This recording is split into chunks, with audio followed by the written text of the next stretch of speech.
This is probably a video I should have made ages ago because you guys have been asking for it for so long. So today, we're gonna look at 5 ways to sound more British.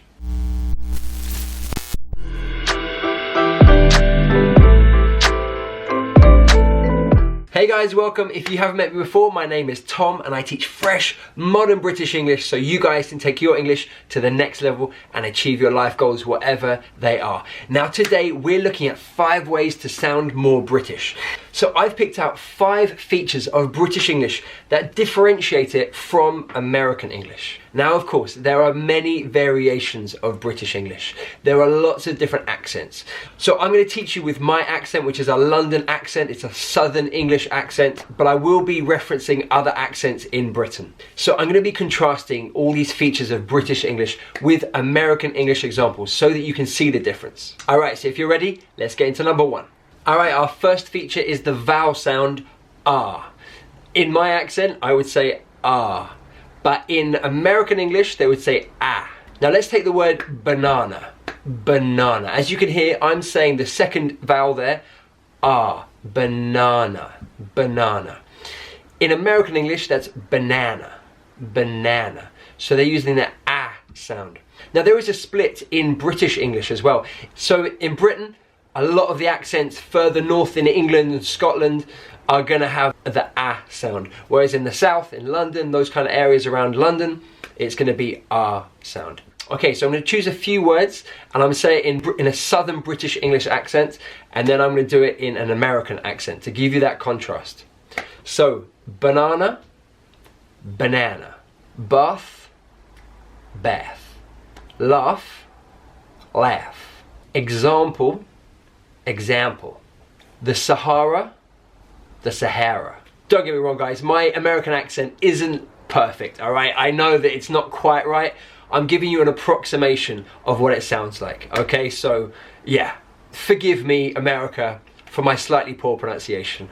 But yeah, if we take a word like bath, for example, in Southern England, yeah, you're gonna hear bath. But in Northern England, it'll be bath, bath. So again, you're getting that ah sound. So there is a split in Britain as well as different countries. So yeah, so if you're looking at British English, you have to be aware of which accent you want to learn and therefore which sound you're going to use in that vowel. Are you going to use the ah or the ah? It's up to you, whichever one you want. Now, number 2, we're still on the vowel sounds, but we've swapped the vowel sounds round.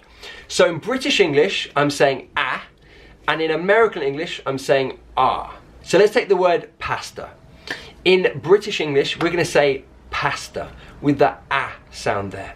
But in American English, that ah is actually an ah, so it's pasta, pasta. Now we find this pattern with all anglicized versions of foreign words or loan words. So pasta is obviously an Italian word. It's brought over to British English. We're going to say pasta, but in American English, pasta. Take the famous painter, Picasso. Picasso. It's a foreign name, okay? Brought into British English, we're saying Picasso. Ah, asso. But in American English, Picasso. Picasso. So it's the R sound there. Lasagna. Okay, another Italian word. Lasagna in British English, but in American English, lasagna. Lasagna. Now there is one sound that really defines what British English is about, and that's the T sound, the T. Now let's take the name Harry Potter. Harry Potter. Everybody knows Harry Potter, right? Now the T there, Potter. I'm saying it with the clear T, Potter. We also have the glottal T in British English. That's where we glide over the T sound. It disappears. So instead of saying Harry Potter, it's Harry Potter. Potter. Harry Potter. Okay, so yeah, it's called a glottal T.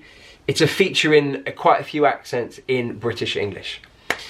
So it's either Potter or Potter. Potter or Potter. In American English, they use the flap T, which again glides over that sound. It sounds like a D. So instead of saying Harry Potter, it's Harry Potter. Potter. Potter. Okay, I know that wasn't perfect, America, but hey, come on, I'm trying here. Now, Potter, it's a glide, it's a soft glide over that T sound. So we've had 3 sounds there. Potter, Potter, and Potter. Same applies to the word water. Water, pronouncing the T. With the glottal T, it's water. And in American English, water. Again, that flap T gliding over that sound. Daughter. Daughter. With the glottal T, daughter. Daughter. And with the American English, daughter. Daughter. Butter. Butter. Butter. Are you starting to get it now? You're starting to feel those different sounds.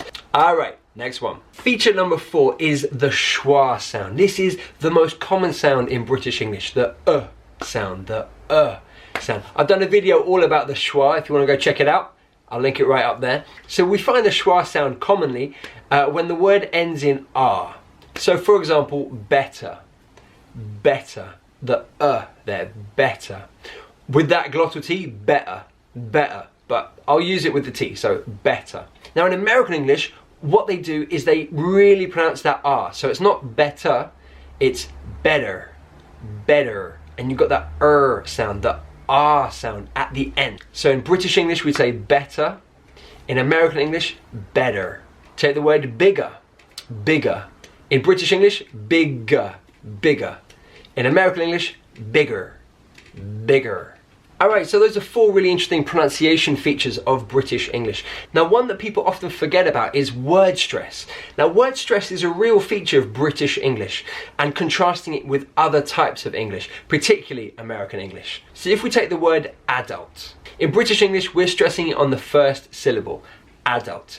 But in American English, they're shifting that stress to the second syllable, adult, adult. So it's adult in British English, adult in American English. And there's a few examples of this. I mean, if you look at the noun for address, like the residential address, in British English it's address, so second syllable is getting the stress. But in American English, address, address, it's going on the first syllable. There are lots of different examples. The one that I want to look at particularly is French words that have come into English. So take for example, buffet. In British English, buffet, we are pronouncing it as we want, buffet. The stress goes on the first syllable, buffet. But in American English, they're keeping the same stress as the original French word, so it's buffet, buffet. Stress on the last syllable. The same with gourmet. Gourmet in British English, the stress is on the first syllable. In American English, it's going on the last syllable, gourmet, gourmet. Massage, massage, massage, massage. So you can see the pattern here. So if you want to sound more British in your pronunciation, think about the word stress. Think about how you are stressing each word. That will indicate what type of English you are speaking. Alright, that's 5 features of British English contrasted with American English. Now, if you've enjoyed that video, please give it a big thumbs up and let me know if you would like another video, because there are so many other features of British English. I could talk about it all day, so if you'd like another one, let me know in the comments below. I could do a part 2. I'd be happy to. So let me know. If you do want to dive a little bit deeper into the different pronunciation of words, and particularly word stress, then I have done a video all about that, so check it. I'll just link it right above. If you've enjoyed this video, I'm sure you enjoy that one as well. Easy Dreamers, check it out. I've just got my very own Eat Sleep Dream t-shirt. How cool is that? It was designed by a very good friend of mine, a superb British artist called Rob Lee. I'm super excited. It fits perfectly. I'm loving it. I'm absolutely loving it. I'll put a link in the description below so you can go check him out. His work is amazing. Anyway, he designed it for me and I got it printed. It's really comfy. I'm loving it. It's so cool. Anyway guys, thank you so much for hanging out with me. This is Tom, the Chief Dreamer, saying goodbye.